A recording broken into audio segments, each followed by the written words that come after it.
If you're new to Deception Bytes, hit the like and subscribe button and be sure to hit the bell to be notified of future videos. If you wish to support the channel, the links are in the description below. Now, fasten your seatbelt. Here we go. All right, guys, I'm back, and it is still April 14th, Sunday. Tomorrow's tax day. Just a friendly reminder for you Americans. I know that there's people listening from all over the world, but for Americans, tomorrow's tax day. And it is 9:28 p.m. Again, we have no Q drops for today, but there is always plenty of Q-related news. I just uploaded a video on Julian Assange, and now we're going to go on with other Q-related news. So let's get to it. Alrighty.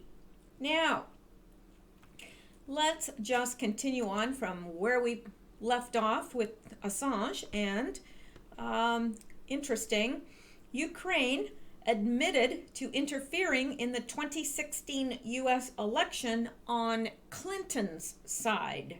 Yeah, I know we've heard this in the news, but we've heard rumors and rumblings about it, but it is in fact true. They did interfere in our elections on the side of Hillary Clinton, and yet she still lost. I'm not quite sure how you lose a rigged election, but she did. So interesting to go back in time to around 2016, a little bit before, and look at the polls, and they all had Hillary Clinton. Oh yeah, Hillary Clinton, she's a shoo-in. No way she'll lose. Yeah, they didn't age well, did they? Like every single mainstream media outlet was wrong. Every one of them. Anyway, let's take a look at this. Special Counsel Robert Mueller has finally released his conclusions of the investigation into Russia's role in the U.S. presidential election 2016. The investigation did not establish that members of the Trump campaign conspired or coordinated with Russians, the press reported. But there is a curious detail. Most people charged have no connection to Russia, as in Manafort's case. The former Trump campaign manager has been accused of money laundering and illegal foreign lobbying for Ukraine. Thus, the Mueller investigation findings are leading to Kiev, not Russia. Moreover, Ukraine did admit to interfering in the 2016 U.S. election, helping the Democratic candidate Hillary Clinton. In this regard, there are fair questions to raise. Why American citizens are indicted and sentenced with less charges while the evidence of a foreign conspiracy is omitted? Where are fair debates over the issue? Why are there no special committee hearings to determine the truth? Good questions. It is clear a new investigation is coming. The U.S. prosecutors need to interrogate Ukrainian politicians and members of the Clinton campaign as well to probe the activity of Ukrainian lobbyists in Washington. Thus, the audio recording made public in the Ukrainian media was one piece of evidence of Ukraine's interference. According to it, a person with a voice similar to the voice of the head of Ukraine's National Anti-Corruption Bureau, Artem Sinek, admitted that he had supported Hillary Clinton in the 2016 U.S. election. His office was responsible for publicly disclosing the contents of the Ukrainian Black Ledger, which implicated Paul Manafort, to the media. The document contained a list of secret payments made by Ukraine's Party of Regions to Manafort. Earlier, the County Administrative Court of Kyiv had pledged the director of the NABU, Artem Sinek, and a member of the Ukrainian parliament, Sergei Lyshenko, guilty of publicizing the pretrial investigation materials concerning Paul Manafort and election interference. The information was spread illegally and inflicted damage on the foreign policy of Ukraine. Translation, admit unlawful acts of the director of the NABU, A. Sintik, and the Ukrainian MP, S. Lyshenko, concerning the disclosure and distribution of the information about Donald Trump's campaign chairman, Paul Manafort, and the presence of Paul Manafort's name and signatures in the list of the Party of Regions black ledgers in the materials of the pre-trial investigation, which was the result of interference in the electoral process of the United States of America in 2016 and harmed the interests of Ukraine. Eventually, a slew of incriminating evidence forced Paul Manafort to resign as Donald Trump's campaign chairman in August 2016, just in the middle of the election campaign. Serhiy Lyshenko, the Ukrainian MP, intended to share his gloat with his Facebook followers by posting a message stressing that after such a blow, Trump would not recover. Interesting. Translation. The Party of Regions black ledgers saved the world. Manafort, who was fed from Yankovic's hand, leaves with dishonor. Guess after such a blow, Trump will not recover. P.S. We can clearly see the reaction of the Ukrainian politicians involved in Yankovic's black ledger's political culture. You've either got it or you haven't. Isn't this interesting?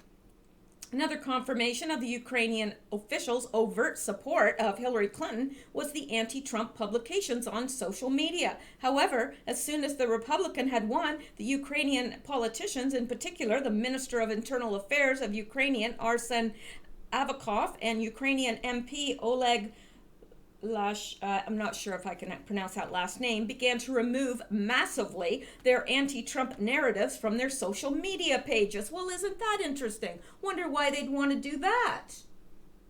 Bet they wouldn't have done that if Hillary had won, now would they? Certainly, the U.S. president did not forgive the Ukrainian leadership actions. On his Twitter page, Donald Trump criticized the Ukrainian efforts to sabotage his campaign. Ukrainian efforts to sabotage Trump campaign, quietly working to boost Clinton. So where is the investigation, AG, Attorney General? Yeah, interesting. Moreover, in August 2017, it became clear that on the election day, Petro Poroshenko sent Hillary Clinton a telegram in which he congratulated her on the victory in the elections, even before the announcement of the voting results. Interesting. The then Minister for Foreign Affairs of Ukraine, Pavel Klimkin, personally delivered it. The president himself did not comment on this at all. His assistants strongly rejected all the suspicions of illegal actions during the election campaign. However, all the facts speak for themselves. Despite this, Washington does not refuse financial assistance and cooperation with Ukraine. The intervention in the U.S. presidential campaign 2016 and the leverages issues undoubtedly overshadow the current position of Petro Poroshenko.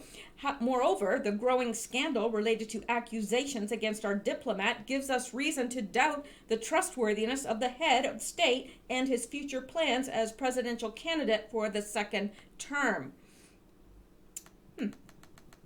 Interesting. There is so much yet to come out about all of this. So very much. And I do want to mention, actually, and maybe this isn't really a very smooth segue into this, but, I was reading some comments, and,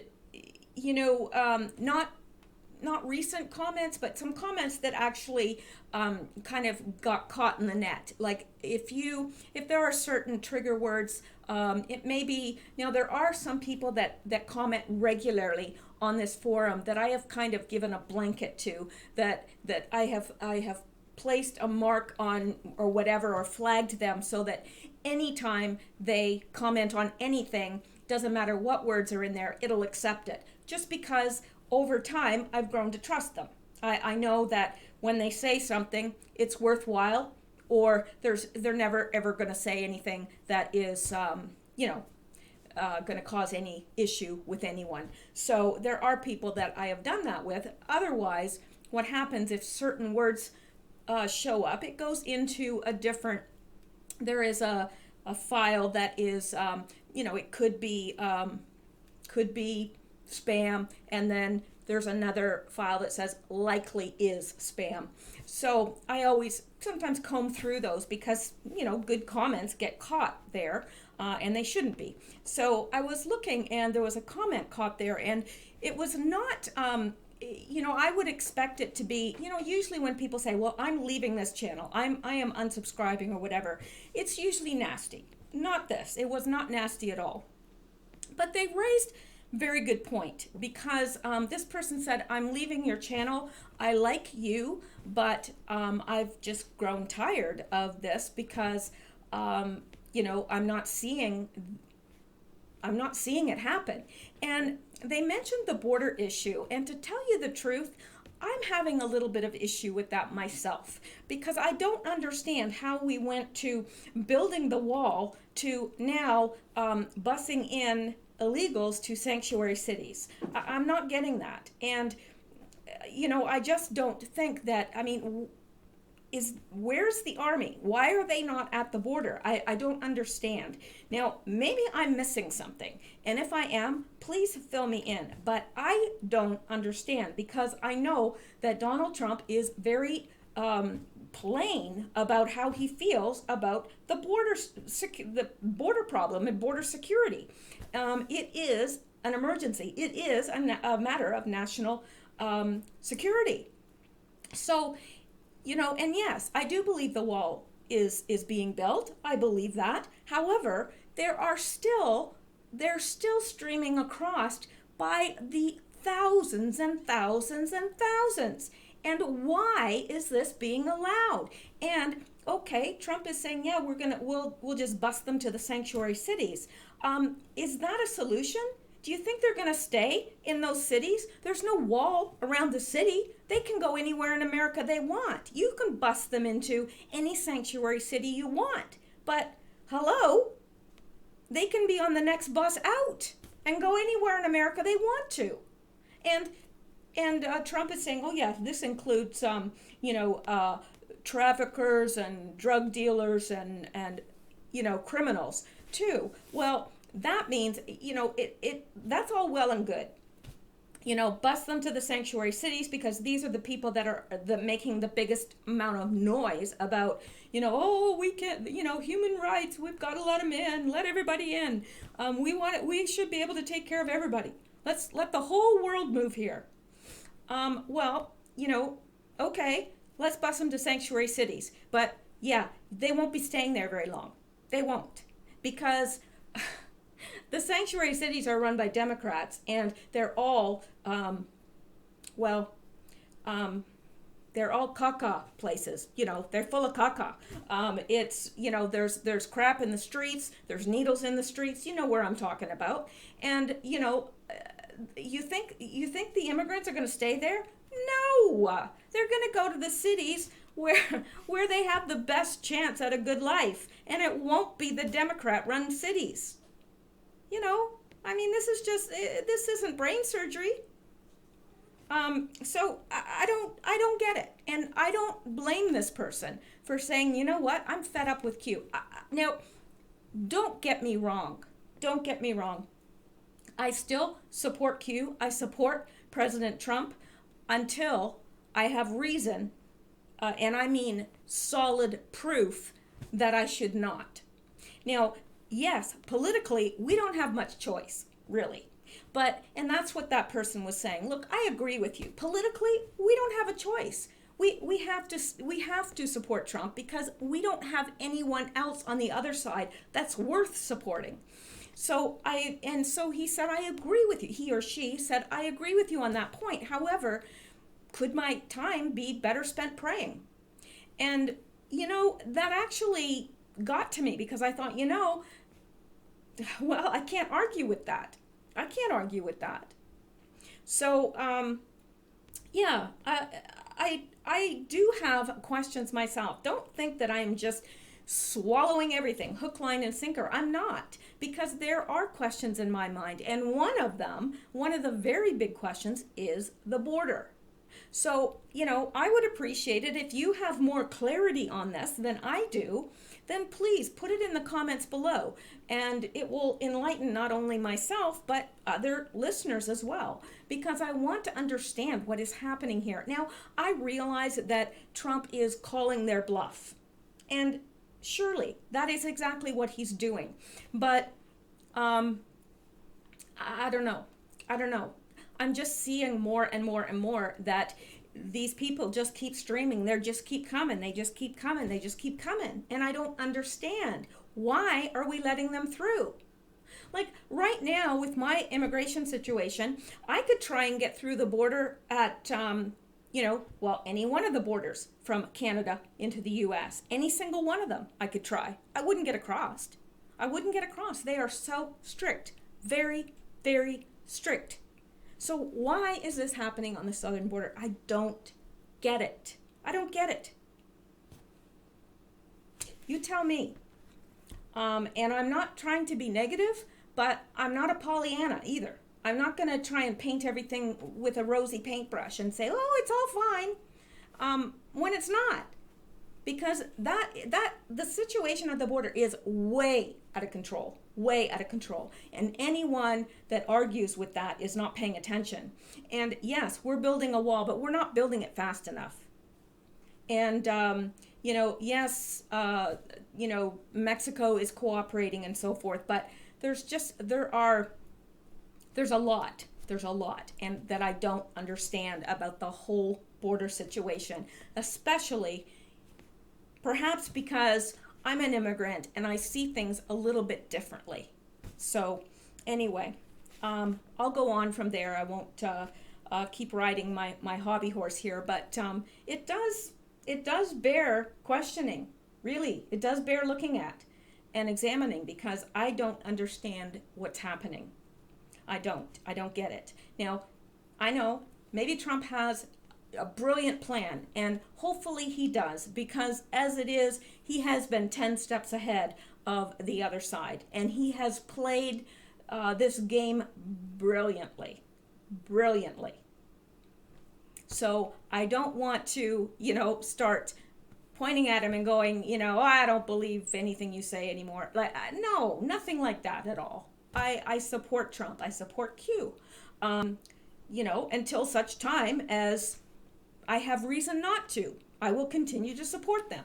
But that doesn't mean we need to, just accept everything unquestioningly, because that would make us brain dead. Yes, we need to have an open mind, but we don't need to be so open-minded that our brains fall out. So, okay, let's go on now.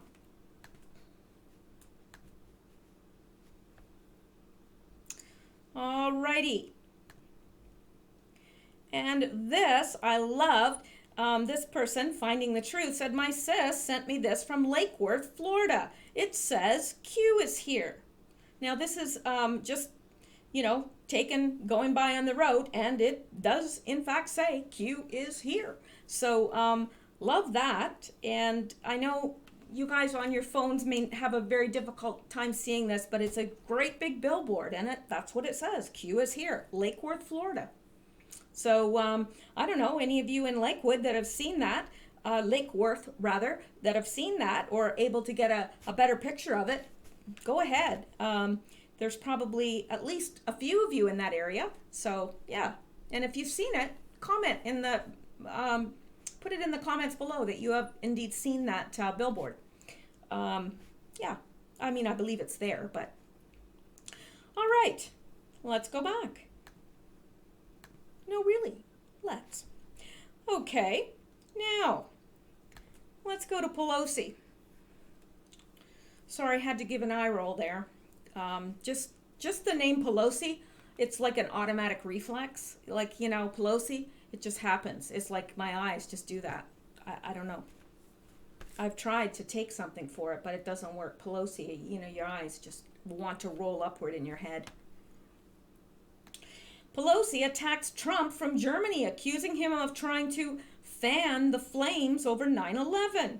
Well, House Speaker Nancy Pelosi blasted President Trump during her trip to Germany on Saturday, claiming Trump's criticism of Representative Ilhan Omar's September 11th comments were an attempt to fan the flames. and make the U.S. less safe.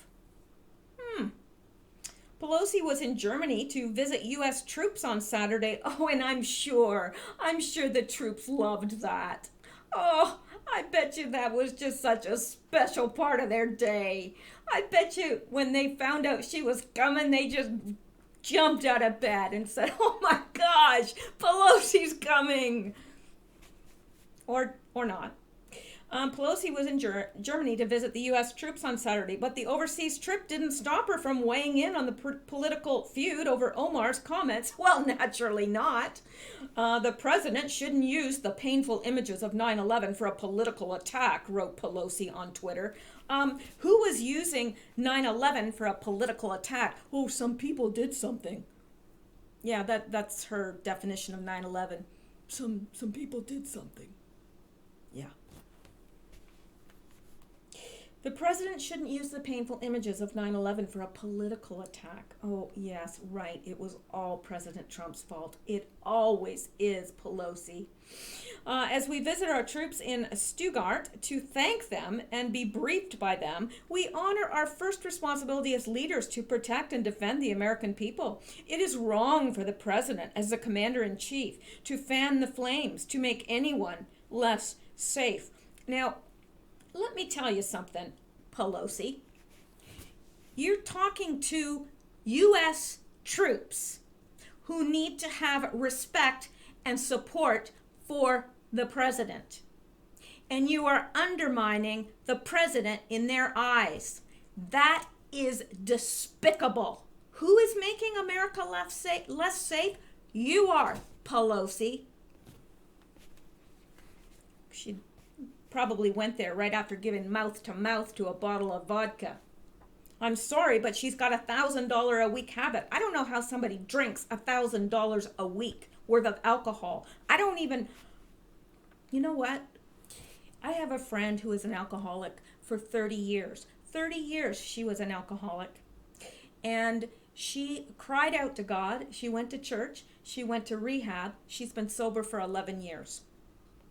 In her worst, and I'm telling you, this woman was a raging alcoholic. She lived under a bridge. Yes, and you'd never know it. She is absolutely a gorgeous woman, dresses impeccably. Her story is one that would literally bring you to tears.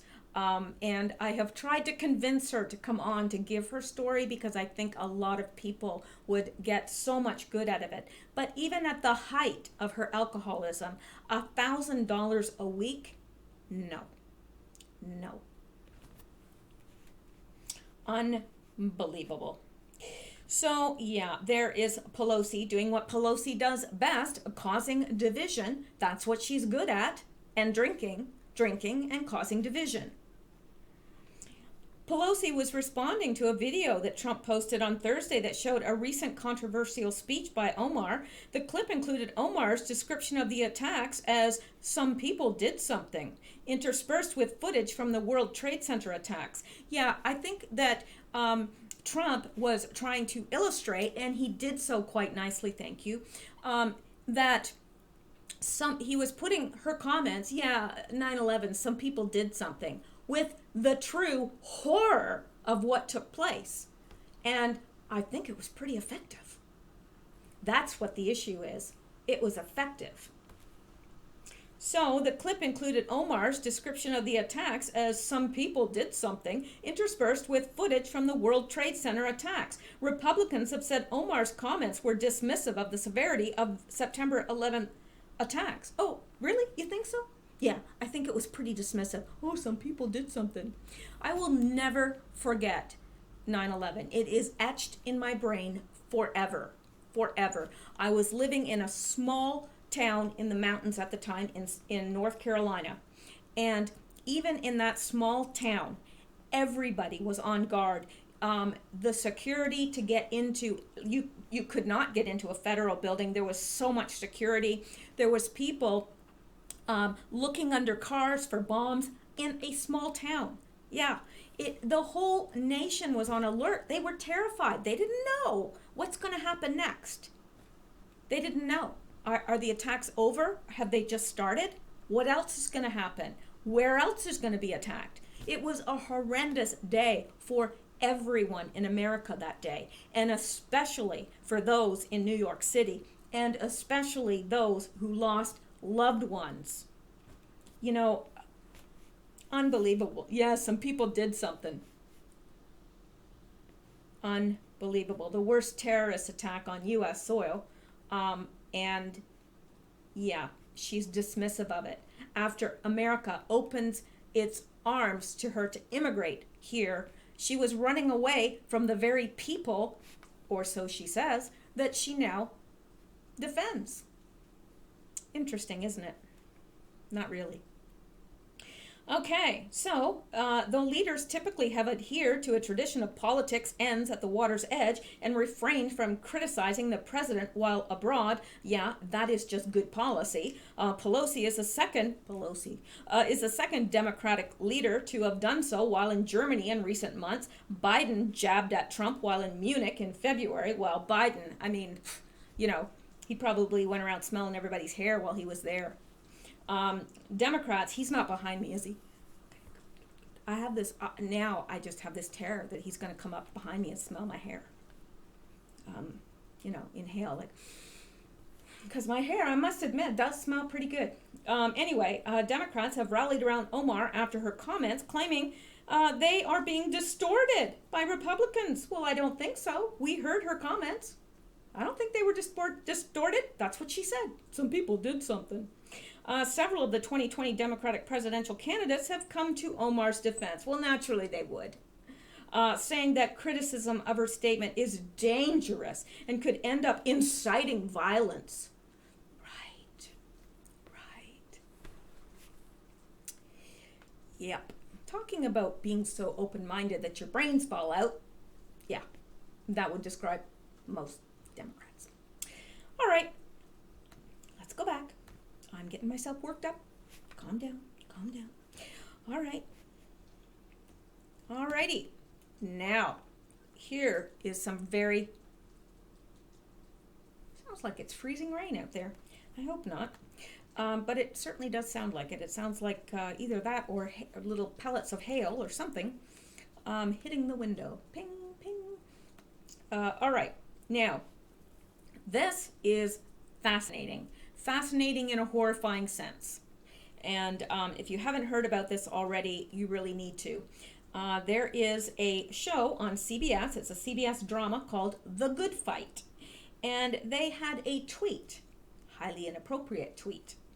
Now, CBS drama, The Good Fight, tweet with assassinate Trump sparks calls for Secret Service investigation. And, well, it should. Now, this is a drama. I've never seen it. I really just stopped watching TV because I figured I just didn't want to pay all that money for cable just to have them indoctrinate me. I figured, you know, I'll just watch what I want to watch, and most things can be got through the internet now, and if I want to see something, then I watch it, but I will not watch propaganda. I refuse. I don't want that stuff in my mind. So anyway, it is a drama, so I don't really know what it's about, but it is called The Good Fight. And look at this. This was from a tweet they sent out, and look at all these words here. Assassinate President Trump. Bomb, device, explosive, grenade, target. Execute. And actually, I probably shouldn't be saying these words, or they might target me and take this off of, YouTube. But look at all these trigger words. Yeah. CBS crime drama, The Good Fight. Hang on here. Got a little bit overzealous in my clicking. CBS crime drama, The Good Fight, tweeted an image on Friday from a recent episode entitled The One Where Diane Joins the Resistance. The image showed a character pointing to a list of target words that included the phrases, I'm not going to say this on the because, but you can read this right here. And eliminate. The tweet, which has since been deleted, sparked backlash among Twitter users, many of whom reported CBS to the Secret Service. And for good reason, don't you think? The official CBS Twitter account for The Good Fight asked viewers if they had noticed any Easter eggs within the target words from the March episode. Some of those target words look a little familiar. Did you catch any Easter eggs in the scene from the one where Diane joins the resistance? The Good Fight tweeted the account on Friday. Now,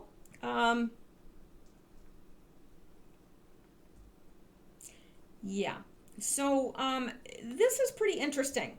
Now, here we are. Hang on, let me get this out of here. Some of those, this is their actual tweet.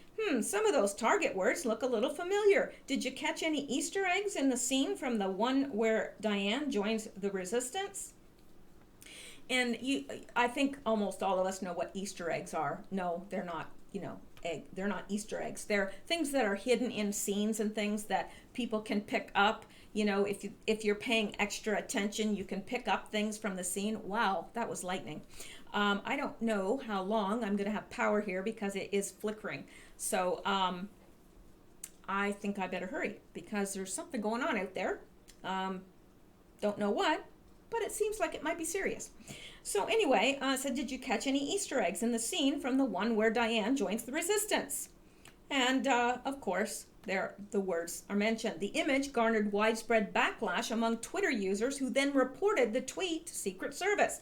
Threatening the President of the United States is a federal felony under United States Code Title 18, Section 871. It consists of knowingly and willfully mailing or otherwise making any threat to take the life of, to kidnap, or to inflict bodily harm upon the President, said one Twitter user in a reply to CBS account. At Secret Service, please investigate this assassination threat against President Trump, tweeted conservative activist Scott Pressler. Yes, at CBS, this is despicable to run subliminal messages encouraging the assassination of... I'm kind of like weirded out about saying these words, actually, because of, algorithms that catch this sort of thing. So in the episode from which the image in the CBS tweet is derived, the show's character Diane is encouraged to do something after meeting the leader of a female resistance group whose aim is to sink POTUS approval rating. According to the episode synopsis, Diane, she just used 5 target words in one sentence. One of the NSA researchers listening to Diane's call says to another researcher before pointing to a list of target words. The camera pans over the list, which reads in part, and we have looked at these words. I don't really want to say them again. Right here, and right here. The NSA researcher says, citing the red target words that Diane has said over the phone in the previous scene. Wow, that is like domestic terrorism bingo, the other NSA researcher replies. Diane, played by actress Christine Baranski, I don't know how to pronounce her last name, I apologize, has been on the phone with a former Obama White House opposition research operative who convened a group of women, the Resistance, committed to dragging down President Trump's approval rating to 33%. Interesting, that 33. Interesting that it's not 32 or 31, but it is the Masonic 33. An approval so low that he apparently could never be reelected with. Last year, the CBS drama came under fire after one of its characters suggested, this word right here, the president. Yeah, this is pretty serious when you've got mainstream media, like channels like this, putting out shows that are encouraging this type of behavior and calling it the resistance. They're trying to incite violence. Sure they are. They know that even if you see that list for a second, it's going to be in your head.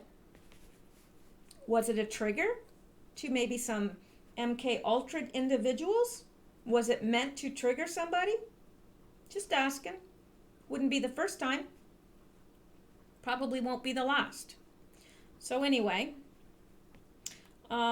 Oh, and to the person who left a comment saying that I know that you are military psyop, but you're still cute.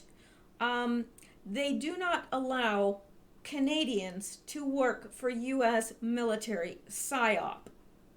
Logical thinking should prevail, always. Ridiculous. Anyway, okay, let's go back. And I am going to try and hurry a bit because we've got something happening outside here. And I don't know what will happen to my power. And you know what? Probably wouldn't be too interesting with a completely dark screen. So let's look at this because I think that this is extremely interesting as well. Running the Race said from their Twitter account, Sunday, today, will be 17 months and 17 days since Q's first drop. Anon notable, at Real Donald Trump. It's Sunday already, so it's been 17 months and 17 days. Q, of course, being the 17th letter of the alphabet. And this from Anonymous, who said, calculate duration from Saturday, October 28, 2017 at 12 midnight to Sunday, April 14th, 2019 at 12 midnight, which we have yet to reach here on the East Coast anyway. We have 2 more hours, less 4 minutes. And you get the result, 533 days, 0 hours, 0 minutes, and 0 seconds. The duration is 533 days, 0 hours, 0 minutes, and 0 seconds. Or 1 year, 5 months, 17 days, excluding the end date. Or 17 months, 17 days, excluding the end date. Sunday, it will be 17 months and 17 days since Q's first drop. So, in 2 hours, less 4 minutes, here on the East Coast, it will be 17 months and 17 days since Q first posted. Interesting. I thought that you guys would find that as interesting as I did, and I bet you did. So, and this is more from the same about the good fight. I took this from their actual page. So we've already looked at that. I don't think we need to comment on that further. And by the way, that tweet has been pulled off of their account, interestingly enough. And here are the words in question, circled, but we already know that. We have already looked at that. So let's go on. And this from Donald Trump Jr. We've reached a sad point where Speaker Pelosi is so terrified of offending her new bosses, Omar, AOC, Tlaib, that those 3 could submit a resolution deeming 9/11 an inside job, and I'm confident that 95% of House Dems would still be too afraid to cross them. They run the Democratic Party now. Oh yes, yes they do. Pelosi might think she's the boss, but not anymore. And in fact, who was it? Oh yes, it was it was Occasional Cortex said that by the time you reach 80, your life should be over. You should move on and leave living to the younger. Well, what was she suggesting? Yeah. Well, not surprising. I mean, she's okay with killing a baby once it's been born. So, why not? What's the difference in her mind? So, yeah, Pelosi, isn't she like 78 or 7? I don't know. She's up there. A couple more years, and according to Occasional Cortex. So, yeah, those are the new bosses of the Democratic Party. It's clear who's in charge. All right, and one more thing. Interesting. This is not a religion, it's a belief, a sick belief. And here we go. We've got liberal fantasy here, right? And then we've got the reality. And all of these women have been scarred by acid. And that is something that is quite readily done, and we're starting to see more of it, not just here, London, but other Western type countries are starting to see attacks like this for reasons such as she spurned me, or she wasn't interested in my advances, or whatever. This to them is reason to scar a woman's face for life, and it is incredibly painful. Apparently, it is literally one of the most painful things you can go through. And, you know, a woman's face, that is why women don't generally shoot themselves. And, you know, when I was doing my degree in psychology, that is one of the things that they told us, that it's highly unusual for a woman to ever shoot themselves, because a woman's face is very important to them. And a woman, when they're attacked, will always have defensive wounds because they'll protect their face. So they'll get the defensive wounds on the back of their hands. They always protect their face. So to scar a woman's face is literally trying to erase their identity. And horrendous. I couldn't even imagine doing that to someone, or wanting to do that to someone. I don't think I could ever have enough hate in my heart to want to harm a person, well, in any way, but especially, just is awful. It really literally gets to me, makes me want to cry for these women. It's just horrible. And yet, you know what? Even in through their scars, you know, the bravery, you know, I can still see the beauty in these women. I really can. So, all right. I wish I could end on a happier note there. I'm sorry. That just kind of gets to me. It really does. It really gets to me, because it is such a symbolic crime against women, trying to erase their identity, trying to erase who they are, take away their beauty so nobody else will ever want to look at them, or they'll never, you know, most people, you know, if they see a woman with a face that's scarred like that, is never going to look beyond to see the inner beauty. They're not. And that's what is so sad about this. But that is what's happening, and that is what we're allowing into this country. So there you go. And that is it for this. I probably have more I could get into, but I do want to be mindful of the weather. And so anyway, that is it for tonight. I will be back tomorrow. At least I hope I will be. It is my plan to be back tomorrow, and if Q posts, I will be bringing you that, and if he does not, I will be bringing you Q-related news or other things that may interest you. So, have a wonderful night, and thank you so much for listening and for your support, and remember, always seek truth, because deception bites, and it does.